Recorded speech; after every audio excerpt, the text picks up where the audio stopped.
I started off with some epoxy, and then I added some brass into it.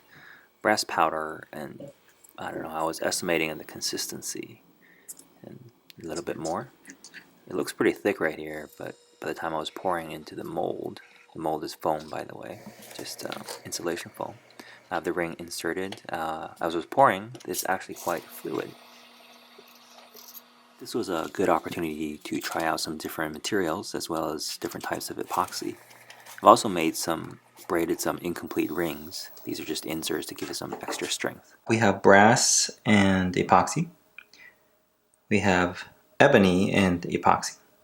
We have JB Weld. And we have a mixture of leftover epoxy from brass and ebony. Once the epoxy was cured, I went ahead and used a little acetone to dissolve the foam. It's a very fast process, and I used a grinding wheel to remove a lot of the excess material.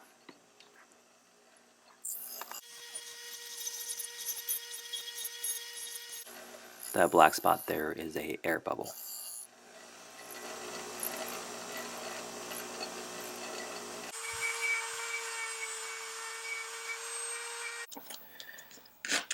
Just use a bit of sandpaper to smooth out the rough edges.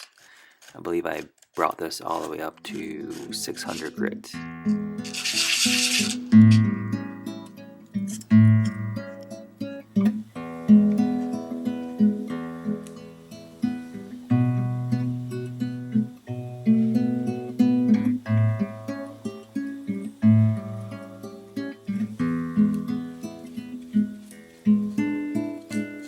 Alright, so that's a lot of bling on one hand. I think overall the experiment turned out quite well.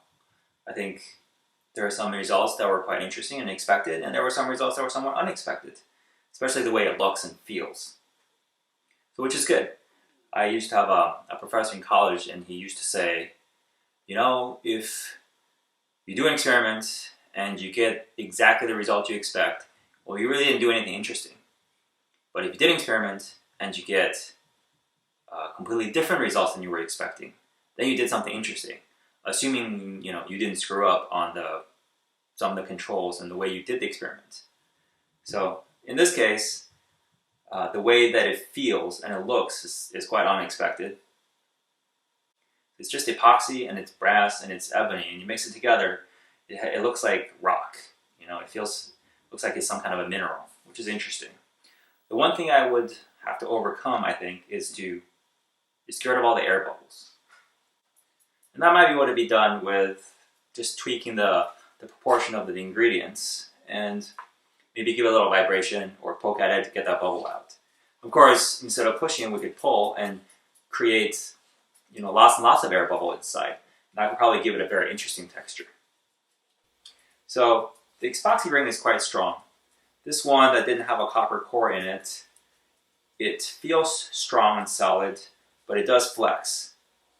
I don't think it's going to break, but it flexes.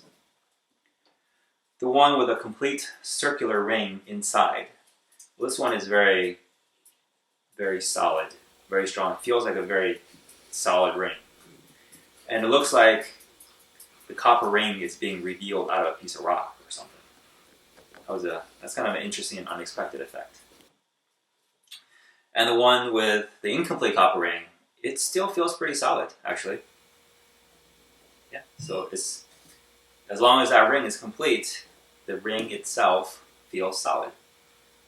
JB Weld, well, it broke, so I can't really say too much about it. But, it feels pretty solid. Okay, so I hope you enjoyed this little experiment, and I hope to see you again. Thanks for stopping by.